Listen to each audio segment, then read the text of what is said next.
Hi everyone. I wanted to take a little bit of time to show you what a fairly well-written body paragraph will look like for your rhetorical analysis essay. So at this point, you have completed your outline. You have the introduction, 3 body paragraphs, and a conclusion outlined, and you're ready to start writing your first body paragraph. So we're going to take a look at the one that's on the screen right now. And I want to read through the entire paragraph first with you, and then I'll go through pointing out the elements that are in this paragraph that you also need to have in your paragraph. So let's start by just reading the entire paragraph. In King's speech, allusion is an important component in his persuasion of the crowd. This technique is an indirect reference to a famous person, place, event, or literary work. In this speech, King proclaims 50 years ago, a great American in whose symbolic shadow we stand today signed the Emancipation Proclamation.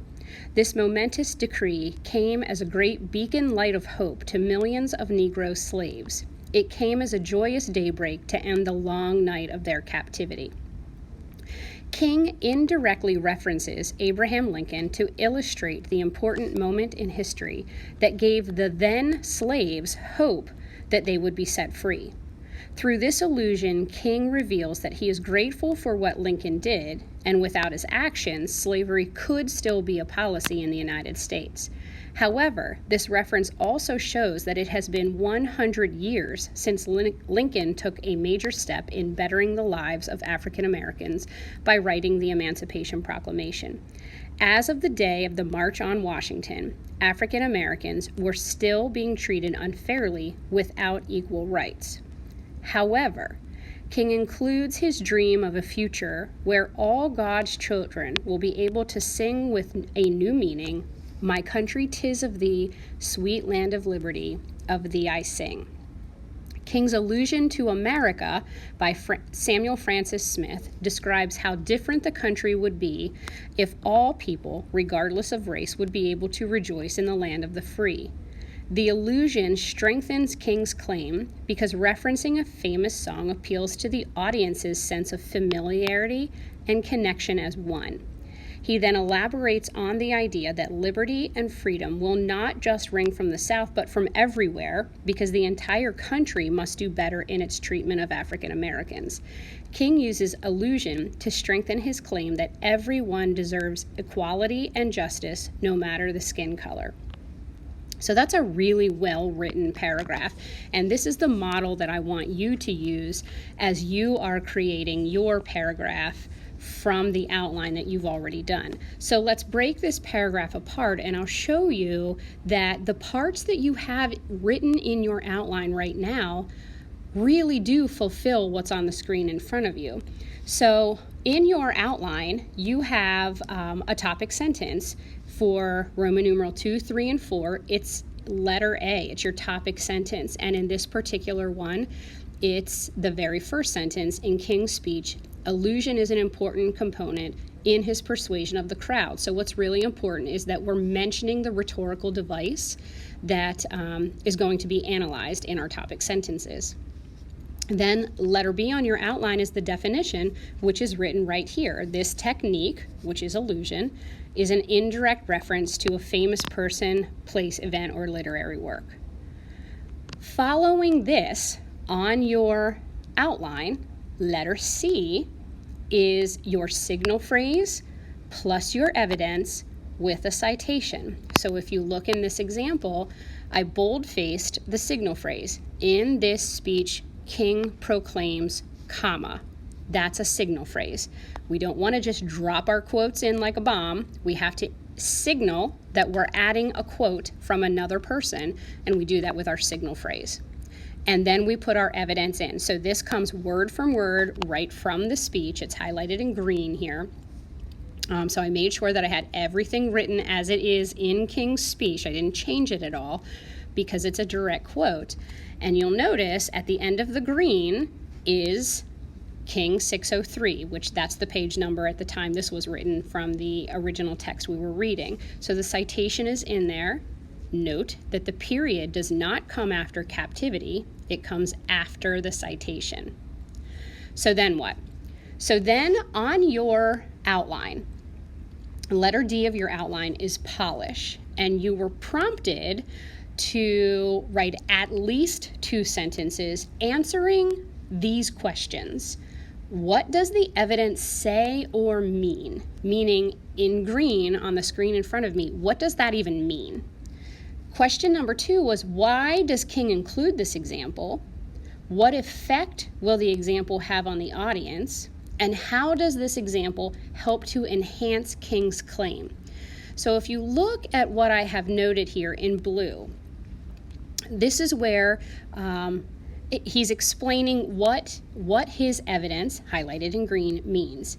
King indirectly references Abraham Lincoln. Okay, so there's the allusion. Now I understand the allusion is 50 years ago, to illustrate the important moment in history that gave the then slaves hope that they would be set free. So that's what he's talking about when he mentions 50 years ago. That's an allusion to the Gettysburg Address, and that is when we hear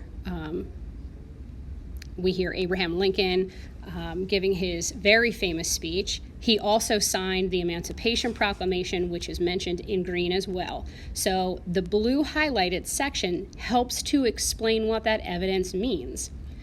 So why did King include it? That's what's in pink. Through this allusion, King reveals that he's grateful for what Lincoln did, and without his actions, slavery could still be a policy in the United States.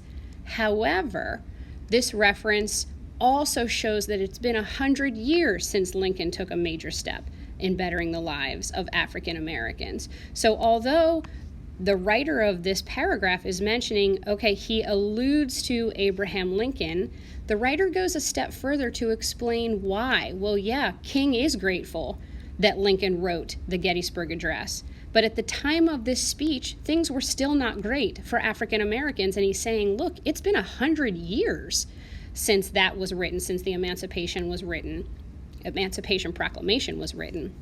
And African Americans are still treated unfairly. So the writer of this paragraph picked up on the importance of that allusion.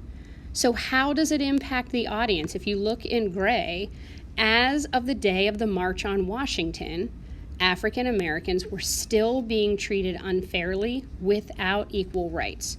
So that whole section, from the topic sentence to the gray, simply follows your outline in any of the body paragraphs, letter A, B, C, and D. Then we have to transition. If you look at your outline for letter E, it's a transition. And my transition in this section, in this paragraph, is the word however, upper right-hand corner that I bolded. However, it indicates that we're transitioning now to another thought, another example. We have to follow that with a signal phrase, which I have bold-faced again. King includes his dream of a future where. Now notice, although there's a comma there, the next word is not capitalized. That's because it's not a complete sentence. It's just a continuation of my signal phrase. So I'm citing, or the writer is citing, the song that King mentions in his speech. It's then followed by a citation. Notice the period on the outside of the citation, not after the word sing. But then we go back to explaining, okay, why is he including this? What does it mean?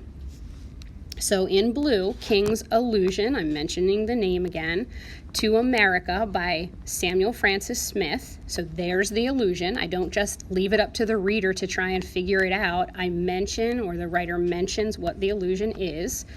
Describes how different the country would be if all people, regardless of race, would be able to rejoice in the land of the free. Okay, how does that impact the audience? Well, it strengthens his claim because referencing a famous song appeals to the audience's sense of familiarity and connection as one. Right now, he's speaking to a very large group of both white Americans, African Americans, people who are listening from very close by to further away, and he's trying to connect them all. And he does that with a very famous song. So why? In gray, he elaborates on the idea that liberty and freedom will not just ring from the South, but from everywhere. If you notice in the evidence, it says, "My country, 'tis of thee, sweet land of liberty, of thee I sing." People in the audience would know the rest of this song that talks about liberty everywhere. So, King includes it because the entire country must do better in its treatment of African Americans. So notice it's not just one sentence after the evidence, or even in this case, 2 sentences. This writer fully explains why these 2 allusions were used in King's speech. This is what you are going to imitate in your paragraphs. Really think about, what does that evidence mean? What is it saying? Secondly, why did King use that? How will it help to persuade the audience or advance his goal with the speech? And finally, what effect would it have on the audience? How can we put it all together in our polish to really analyze the 2 examples of rhetorical devices that we see and that we're writing about in this paragraph? And then finally, as we do with every paragraph, we have to close it with a clincher. So in this case, our writer wrote, "King uses allusion to strengthen his claim that everyone deserves equality and justice, no matter the skin color." So again, as with most paragraphs in here, this is approximately a page long. I want you to shoot for that as well. Notice it's got the header at the top of the page. It's double spaced. It's in Times New Roman. This is exactly how your paragraph should look once you have it written out. You do not have to boldface the signal phrase or the mentioning of the rhetorical device. If you notice, I've got allusion boldfaced and indirectly references boldface. You do not have to do that. But I want you to watch this video a couple of times so that you can see precisely what your body paragraph should look like. Please let me know if you have any questions.